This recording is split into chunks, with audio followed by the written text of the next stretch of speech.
Assalamualaikum warahmatullahi wabarakatuh. Selamat pagi. Semoga kalian dalam keadaan sehat walafiat. Oke, tetap semangat untuk mengikuti pembelajaran pada pagi hari ini dengan Bu Alif Elia. Pada pembelajaran kali ini adalah kita sudah memasuki ke bab baru, yaitu bangun ruang sisi datar. Seperti itu, oke. Sebelumnya, mari kita mulai pembelajaran pagi hari ini dengan membaca basmalah. Bismillahirrahmanirrahim. Oke, ayo tetap semangat dan ikuti proses pembelajaran dengan baik. Sebelum kalian ke materi hari ini, silakan kalian mengisi absensi yang ada di poin 1.1. Setelah kalian mengisi absensi, silakan kalian siapkan buku catatan seperti biasa. Tolong buku catatan pelajaran apapun, tidak pelajaran matematika saja, tolong sendirikan seperti layaknya kalian sekolah secara luring atau tatap muka. Jadi satu buku untuk satu mapel, seperti itu, biar kalian tidak bingung nanti ketika belajar, kayak gitu ya. Jadi sebelum kalian mengikuti video kali ini, silakan kalian menulis materi dulu agar proses pembelajaran bisa diikuti dengan baik. Untuk materi saya share di dalam classroom, di materi ya, di materi, dan kalian silahkan buka yang bagian gambar. Jadi kalian salin satu persatu materi yang saya share di classroom. Setelah itu baru kalian buka video yang saya bagikan hari ini di classroom, seperti itu. Oke, jadi apa saja sih nanti yang akan kita bahas di bangun ruang sisi datar itu? Jadi kalau kelas 7 dulu kita membahas tentang bangun datar. Bangun datar ada banyak sekali, mulai dari persegi, persegi panjang, jajar genjang, trapesium, layang-layang, belak ketupat, ya kan? Nah, itu. Sebenarnya ada lingkaran juga, tapi lingkaran ini nggak dipakai karena lingkaran nanti kita akan asumsikan lagi di kelas 9 ya. Itu nanti masuknya di bangun ruang sisi lengkung. Kalau ini sisi datar, namanya sisi datar berarti sisinya berbentuk bangun datar kayak gitu. Jadi yang dibahas kali ini nanti adalah tentang kubus, balok, prisma, limas ya. Nah, untuk hari ini, Bu Alif akan membahas tentang sifat-sifatnya, bagian-bagiannya, unsur-unsurnya, ciri-cirinya kayak gimana ya. Nah, itu nanti ada banyak sekali. Nah, dan kemudian di pertemuan berikutnya nanti ada luas permukaan, dan di pertemuan berikutnya lagi ada volume permukaan. Setelah volume bangun ruang. Kemudian habis itu nanti kita akan belajar juga tentang menghitung luas dari gabungan 2 bangun atau 3 bangun. Kemudian setelah itu juga gabungan volume dari beberapa bangun kayak gitu. Oke. Kita fokus ke hari ini dulu ya, yaitu tentang sifat-sifatnya kubus. Nanti akan saya uraikan sifat-sifatnya kubus itu bagaimana, sifat-sifatnya balok, sifat-sifat dari prisma, sifat-sifat limas ya. Kemudian bagian-bagiannya itu seperti apa sih, kayak gitu. Oke, kita langsung saja gambarannya dari bangun ruang sisi datar. Nah, ini kalian lihat ya, contoh-contoh bangun ruang sisi datar. Ini sebenarnya dalam kehidupan sehari-hari ini sangat banyak sekali yang secara tidak langsung kalian ternyata udah sering loh menemukan yang terkait dengan bangun ruang sisi datar, misalnya kerdus kayak gitu. Nah, ini misalnya ini Bu Alif kasih contoh dalam kehidupan sehari-hari. Ada kerdus ya, ada kerdus, dia punya ukuran, dia punya panjang, dia punya lebar, dan punya tinggi. Nah, kalian punya gula ini. Nah, gula ini misalnya kalian punya gula yang jumlahnya 25 kilo misalnya, seperti itu. Apakah bisa sih kerdus ini buat muat gula sebesar 25 kilo kayak gitu? Nah, sebelum kalian, daripada kalian, kan ini harus dalam satu kardus. Kardus ukuran berapa yang harus kita gunakan untuk mengisi gula dengan berat 25 kilo. Jadi sebelum kalian mengisi, daripada setelah diisi ternyata masih ada lebihan, terus kemudian karena nggak muat, terus nanti ganti kardus berikutnya kayak gitu. Nah itu kan membuang-buang waktu kayak gitu loh. Nah maka dari itu bisa kita asumsikan, kita hitung dulu ukuran kardusnya itu yang kita butuhkan berapa kayak gitu. Nah ini contoh, salah satu contoh dalam kehidupan sehari-hari kita. Masih ada banyak lagi sih sebenarnya contoh-contoh yang berkaitan dengan bangun ruang sisi datar. Jadi yang paling atas ya, yang paling atas ini namanya adalah, nah ini namanya adalah kubus. Biasanya kubus ini dia terbentuk dari persegi. Yang namanya persegi ini dia mempunyai ukuran yang sama ya kan. Baik yang atas, bawah, sisi kanan, sisi kiri, depan maupun belakang, ini dia mempunyai ukuran yang sama persis, yaitu dari persegi kayak gitu. Ini nanti contohnya. Kemudian yang kedua, ini kita mengenal yang namanya balok. Kalau balok ini biasanya dia punya 3 pasang sisi yang sama, depan sama dengan belakang, samping kanan sama dengan samping kiri, kemudian bawah ini sama dengan atas kayak gitu. Jadi dia punya 3 pasang sisi yang sama, dan biasanya dia terbentuk dari persegi panjang, jadi punya panjang, lebar sama tinggi ya nanti itu. Kemudian ini, nah ini sebenarnya ini apa sih kalau gambar kayak gini? Ini sebenarnya prisma ya, jangan dianggap ini limas ya. Limas nggak boleh kayak gini, atasnya kayak gini nggak. Jadi prisma, tetapi ini dia punya alas dan tutup yang sama, cuman dia ditidurkan. Alasnya misalkan yang ini ya, ini, kemudian ini adalah tutupnya. Coba kamu tegakkan. Jadi nanti alas sama atas ini dia mempunyai ukuran yang sama seperti itu.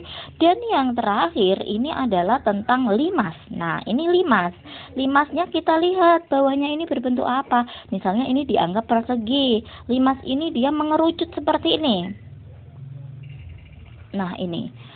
Jadi ini adalah contoh-contoh yang ada dalam bangun ruang sisi datar.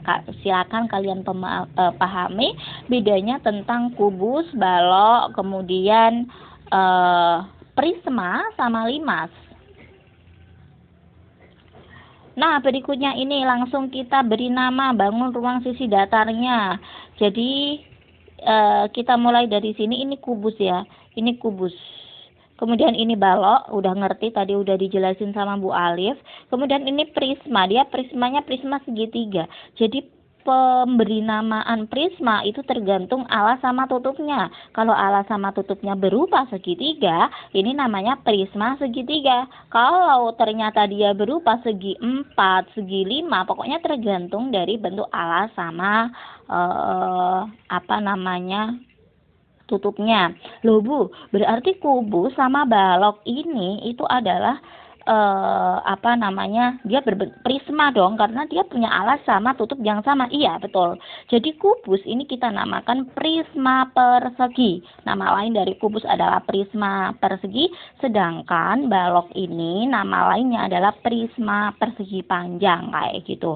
Nah kemudian ini juga prisma karena dia alas sama tutupnya juga sama. Tetapi kita lihat dulu ini prisma apa sih kayak gitu. Ini dia punya sisi berapa? 1, 2, 3, 4, 5. Berarti dia namanya prisma segi 5. Kemudian yang berbentuk mengerucut seperti ini. Jadi dia nggak punya tutup. Jadi dia bentuknya lancip. Di atasnya ini berbentuk lancip. Ini namanya limas ya. Pemberi namaan limas itu juga tergantung dengan alasnya, karena dia nggak punya tutup ya. Untuk limas ini dia hanya punya alas sama sisi. Jadi ini karena alasnya berbentuk segitiga, maka limas segitiga. Ini alasnya berbentuk segi 4, berarti limas segi 4. Ini alasnya berbentuk segi 5, berarti ini namanya limas segi 5 kayak gitu. Nah kita langsung saja biar lebih paham lagi, kita nanti pengenalan dulu apa yang dimaksud dengan kubus dan balok sih kayak gitu. Oke, ini yang sisi kiri ini adalah kubus, sedangkan yang sisi kanan ini adalah balok ya. Oke, pengertiannya akan saya bacakan. Jadi kubus itu adalah bangun ruang yang dibatasi oleh 6 buah bangun datar berbentuk segi, empat, dan kongruen. Kongruen, apa sih istilah kongruen ini? Kongruen itu sama persis, plek, gak ada bedanya. Baik ukurannya ini pokoknya sama persis, seperti jiplaan kayak gitu loh. Nah, jadi dia punya 6 sisi. 6 sisinya itu mana saja sih? Depan, belakang, samping kanan, samping kiri, bawah, atas, ya kan? Nah, nanti kalau misalnya kita sudah punya biasanya pemberian huruf dalam kubus ya. Jadi kita sembarang deh mau memberikan nama dalam kubus, misalnya A B C D E F G H. Nah, kayak gitu. Atau P Q R S T U V W atau K L M N, yang atas misalnya dibuat PQRS kayak gitu, boleh-boleh aja kayak gitu ya. Terus penamaan konsisten ya, seperti ini contohnya dalam penamaan dalam penamaan kubus menggunakan huruf. Itu misalnya di sini A, ya kan, B, C, D. Ini yang alasnya. Kemudian untuk tutupnya itu E, F, G, jadi urutannya sama ya. A, B, C, D, E, F, G, H, kayak gitu. Dalam balok juga seperti itu ya. Kemudian, kalau pengertian balok itu gimana? Yaitu bangun ruang yang dibatasi oleh 3 pasang bangun datar berbentuk segi empat yang kongruen dan sejajar. Jadi kalau tadi 6 sisinya sama semua kalau dalam kubus, kalau balok ini dia punya 3 pasang yang sama. 3 pasang yang sama itu apa saja? Yang pertama, sisi depan sama sisi belakang ini sama persis ya ukurannya. Kemudian sisi kanan sama kiri juga sama persis. Kemudian sisi bawah sama atas sama persis. Jadi kita punya 3 pasang sisi yang sama kayak gitu. Yang namanya sepasang itu kan pasti berdua kayak gitu ya. Jadi kalau ada 6 sisi itu yang 2 sisi sama. Jadi ada 3 pasang sisi yang sama. Nah, kalau tadi kita mengulas pengertian dari kubus sama balok, sekarang kita mengulas pengertian dari prisma sama limas. Oke, jadi saya akan beri lingkaran, beri kotakan untuk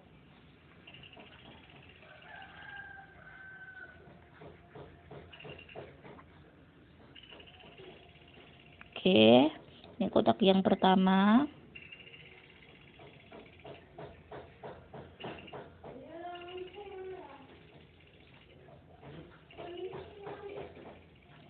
Nah, ini kotak yang kedua. Jadi saya beri kotak ya. Jadi yang pertama, yang sisi kiri, kotak sisi kiri ini itu namanya prisma, sedangkan yang sisi kanan ini saya namakan sebagai limas kayak gitu. Yang sisi kiri ada prisma segitiga, ada prisma segi empat, ada prisma segi lima. Yang sisi kanan penamaan limas segitiga, limas segi empat sama limas segi lima. Nah, pengertian prisma sendiri adalah bangun ruang yang dibatasi oleh 2 bangun datar yang kongruen dan sejajar serta bidang lain sebagai sisi tegaknya. Jadi seperti itu. Jadi dia punya alas sama tutup yang sama, kemudian untuk sisi tegaknya dia mengikuti.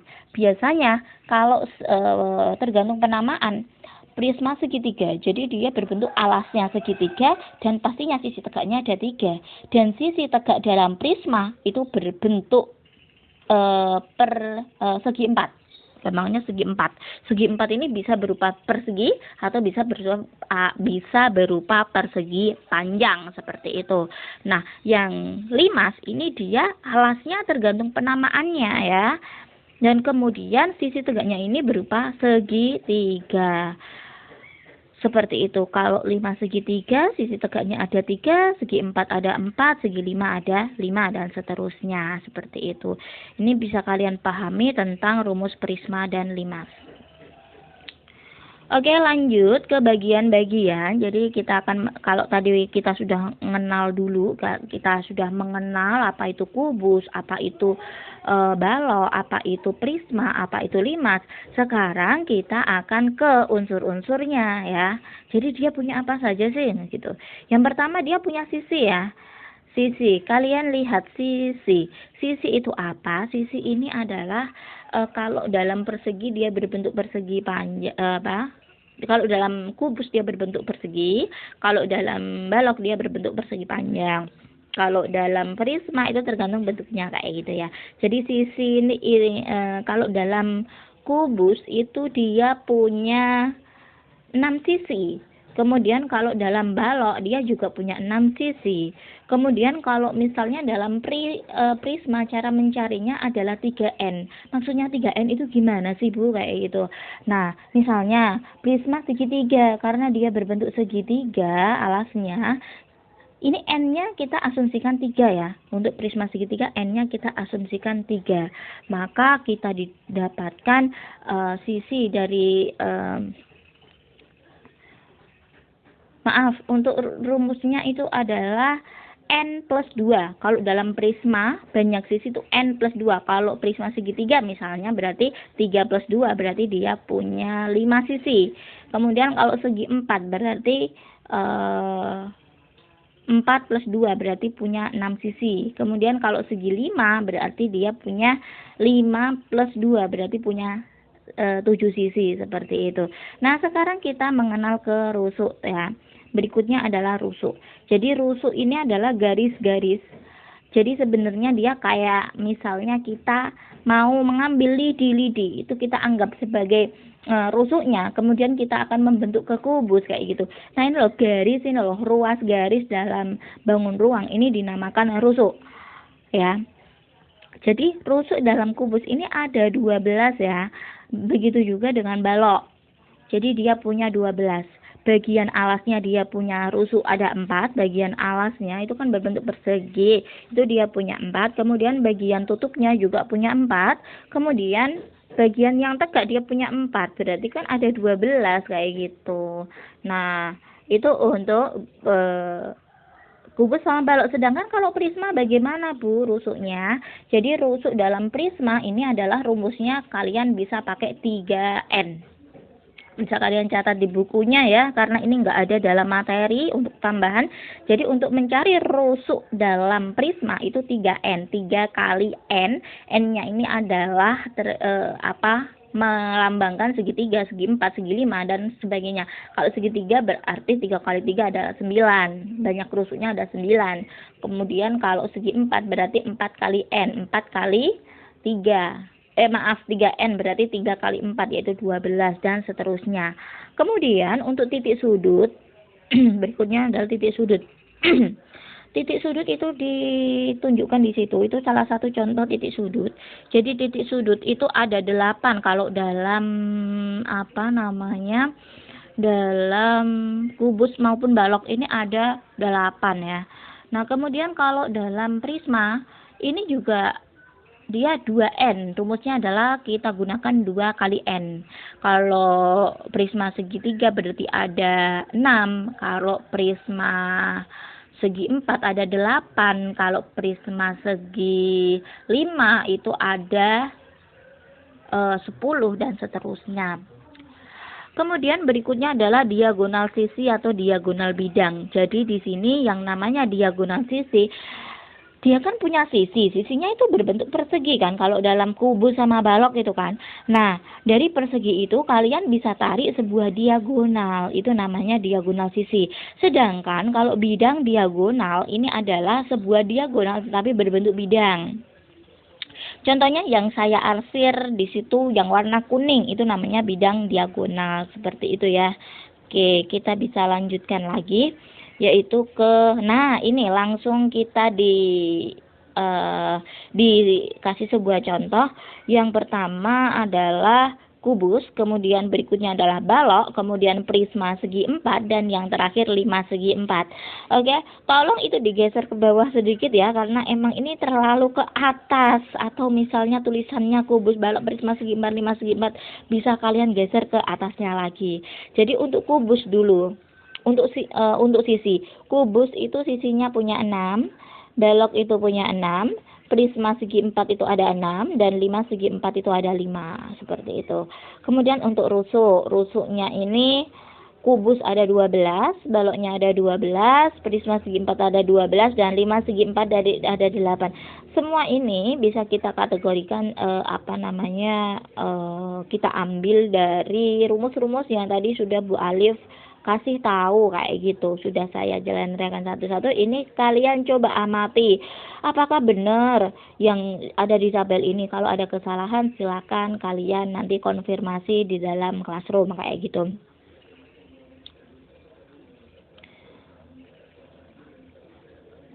Jadi itu tentang unsur-unsur dan pengertian tentang bangun ruang sisi datar. Apabila ada pertanyaan dan lain-lain bisa kalian tanyakan di classroom atau mungkin di WA Japri juga boleh. Kayak gitu silakan ditanyakan kalau emang ada kesulitan seperti itu. Kemudian nanti setelah kalian mendengarkan umpan balik, ya, tolong setelah mendengarkan isi umpan balik ada di urutan ketiga yang ada di dalam classroom ya. Jadi umpan balik kalian isi dengan sejujur-jujurnya, apa adanya saja dalam mengisi umpan balik. Setelah kalian mengisi umpan balik, kalian nanti akan ke asesmen, yaitu ke penilaian hari ini. Jadi hari ini nanti ada tugas-tugasnya apa sih? Nah, ini tugas hari ini. Akan Bu Alif bacakan ya tugasnya. Ini tugas nanti yang saya share di dalam classroom. Buatlah jaring-jaring kubus. Jadi kalian mungkin di SD juga udah pernah disuruh membuat jaring-jaring kubus, kemudian jaring-jaring balok, jaring-jaring prisma, dan jaring-jaring limas. Prisma dan limasnya dengan bisa kalian buat, maaf ya ini ada typo, ada pengetikan yang salah. Kalian buat dengan bentuk dan ukuran alasnya yang sama. Jika sudah, tempel dengan solatip sehingga membentuk bangun ruang. Kemudian kalau sudah seperti bangun ruang kayak gitu, bisa kalian foto dan bisa kalian kirim di classroom atau bisa kalian kirim di WA. Untuk mempermudah, jadi begini, jadi ini saya